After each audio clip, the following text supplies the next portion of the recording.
Welcome back to the podcast that finally has a name. We have a name. We finally figured it out, guys. Tell us what you think about this, because I really want to know what your feedback is, because we've had in this office a little bit of some mixed feelings here, right?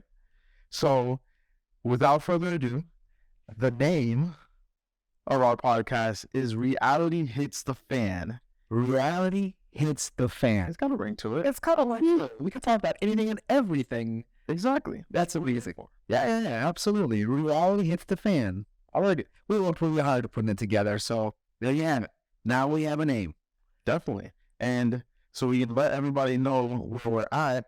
Right? What's your favorite room in the world? It's the Good Vibes Room. It's right here with us. We're here to share information, good information for you or when the market is going. And Leon, what are we talking about today? Today we're talking about that clickbait topic that everybody seems to want to talk about nowadays, right? And it's interest rates and what the Fed is doing as far as them going up. Correct. They are going up. You were telling me just a moment ago, how much have they gone up? So we've had 4 spikes, right? So the central bank has raised the interest rates 4 times, right? Which equals to 2.25%. So the rates have gone up 2.25% 4 times in 2022. And guess what's happening this week? They're getting together again, aren't they? They are getting together again. These people just will not give us a break. Yeah, but it doesn't mean that people can't stop buying. This is a good opportunity. So what does it mean to the average person? So there's a home for everyone.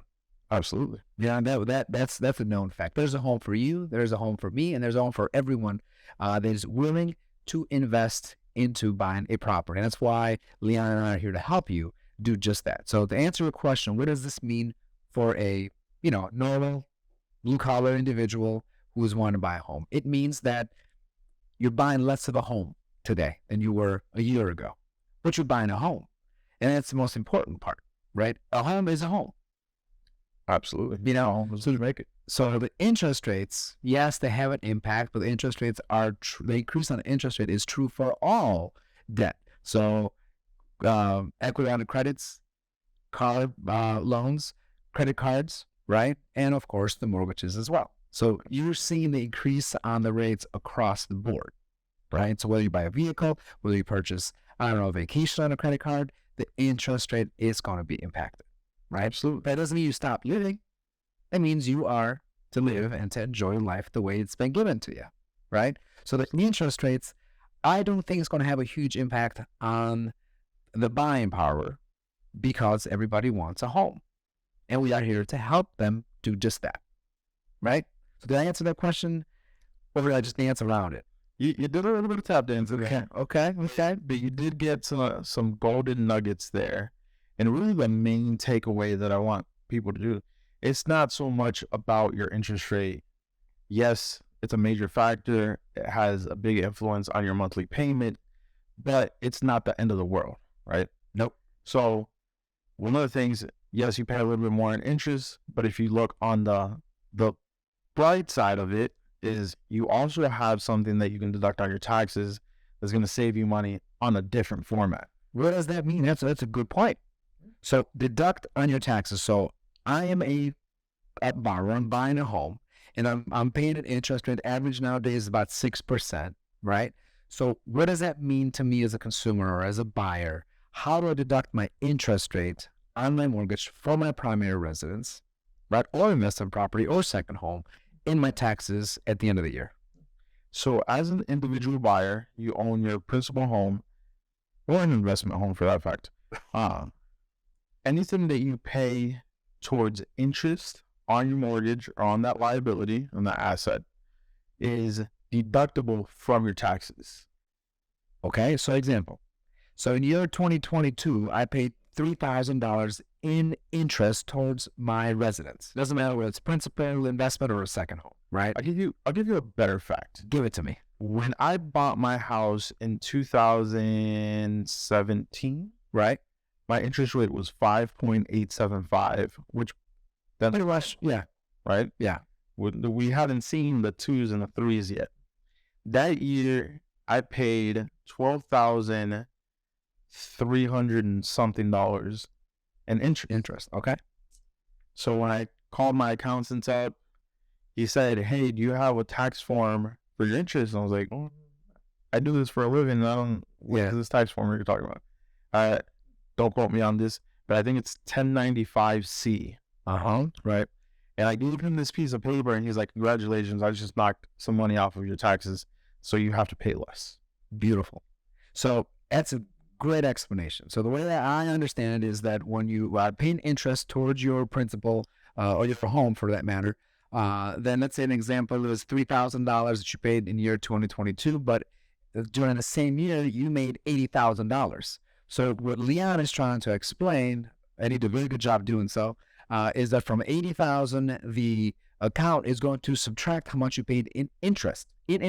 Whether it's on your principal residence, on your investment property, or a second home, and they're going to tax you at that amount. So 80,000, take 3,000 out, which is the interest that you pay in taxes. So you're not going to be taxed at $77,000. That's great news. That's saving money, and you got a home where you can live and raise your family. Absolutely. So the interest rates truly benefit people. The higher the interest rates are, the higher the payments are, the more money you can deduct from your taxes at the end of the year. So it's a win-win situation. Everything has goods and bads. It's all about how you look at it, right? Makes sense. Yes, you're paying a little bit more monthly, but you save some money in the long run, right? And the good news is, even if you got into a mortgage right now, and let's say 6 months from now, the world gets better, economy gets better, interest rate starts coming down, you can always refinance. Always refinance. Love that word. You have some equity. You can lower your payment. Another topic, and we're doing a future podcast on this with a good friend of ours, Mr. Jamie Rossi. It was cash out refis to lower your debt. You mentioned everything is going up, and then so the silent killer that nobody's talking about is credit cards. Because credit card doesn't tell you when they up your interest rate, when it comes down. It fluctuates. It's variable. It is variable. You're right. Nobody talks about that. Correct. So there's people that are doing these minor day-to-day purchases, that are now slowly tying a brake to their ankle and throwing it off the deep end. Right. So if you're in that position, if you find yourself using your credit cards more and paying less, and you own a home, this might be a great time to think about it. Yes, you're paying a little bit more in, right, quote unquote, on a mortgage, but that's 1,000 times better than paying 20% on a credit card to Capital One. Leave that for the next podcast when Jamie is here. I know. Okay, good. Those are awesome information. We miss you, sir. Yes, we do. So with that being said, on our next podcast, soon, that's going to be very soon, we're going to have real estate agents they're going to join us to give us an insight of what the market is doing out there today, now that the interest rates are going up this week. So we'll give you guys both scenarios on the mortgage side as well as on the real estate side. So please stay tuned with us. And again, my name is Errol Sabazi, loan originator here at Cardinal Financial. I am Leon Palacio, also a loan originator with the MBM Group, powered by Cardinal Financial. And where can you find us at, Ellis? You can always find us at mvmgrp.com. That's mvmgrp.com. All of our information is there, stories that we have personally put together for you to get them to know us in the personal level. Please reach out to myself or Leon if you have questions regarding purchases, refinances, or you just mentioned it, cash out refis. Beautiful. Guys, anything that we can do to help, we are always want to be an asset to you, right? So whatever value that we can bring, we're having different guests on that are going to be talking a variable amount of different topics, from finances. So once you're in your home, so what do you do if something goes wrong a week after you bought your house? Because we've all had that story happen. But guys, again, anything that we can do, let us know. Leave us a comment. Tell us what you want to hear from us so that we can bring more value to you. And until next time. Till next time, It's Epic Good Vibes Room. see you soon. Take care.